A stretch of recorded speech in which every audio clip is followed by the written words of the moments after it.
It's the second stop of her visit to the Middle East, with Senator Wong also announcing a $21.5 million aid package in response to the mounting humanitarian crisis in Gaza. While the Foreign Minister says she still supports Israel's right to defend itself against Hamas, she has cautioned the war in Gaza needs to be in line with humanitarian law. Our Middle East correspondent, Alison Horn, has been at those meetings and joins us from Jerusalem. Alison, very good morning to you. So what has been the diplomatic response to the Minister's visit so far?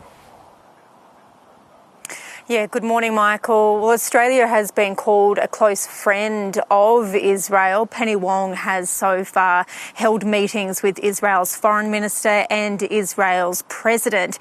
And in those meetings, those dignitaries have expressed a lot of gratitude towards not only Penny Wong, but also Australia, saying this visit shows solidarity with Israel. And they've thanked also Australia's Prime Minister, Anthony Albanese, for condemning the October 7 Hamas massacre. But there are some points where Israel and Australia differ, and that is being raised on this trip. Just before Penny Wong arrived into Jerusalem, she was in Jordan, where she again called for a ceasefire in Gaza, which is something that Israel has rejected. And she also expressed, in her words, grave concerns over the humanitarian situation inside Gaza. Now, we haven't been able to ask her yet whether or not she has raised those specific issues in the meetings that she's had here in Jerusalem in the last few hours, but she has cautioned some of these dignitaries that Australia is advocating for the application of humanitarian law inside Gaza. This is what she said a short while ago. We too are a democracy. And because of who we are, we do advocate for consistently the application of international law and international humanitarian law. And so when we say as a friend that the way in which Israel defends itself matters, that springs from who we are. So, Alison, what's the significance of Penny Wong's visit?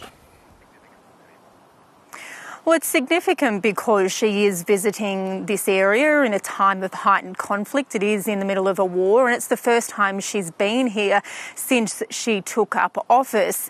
But I don't think we're expecting any great surprises from this trip. Australia really isn't a major player in this part of the world. I think more her visit will be watched from people back in Australia to see what she says, but I don't think that there will be any new ground that's necessarily covered here.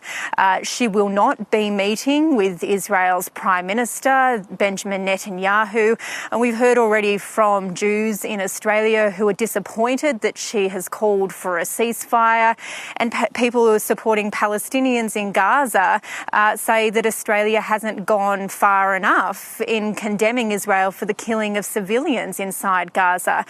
I don't think that any of those issues are going to be canvassed too widely, but in a few hours, Penny Wong will travel to the West Bank to meet with Palestinian leaders there.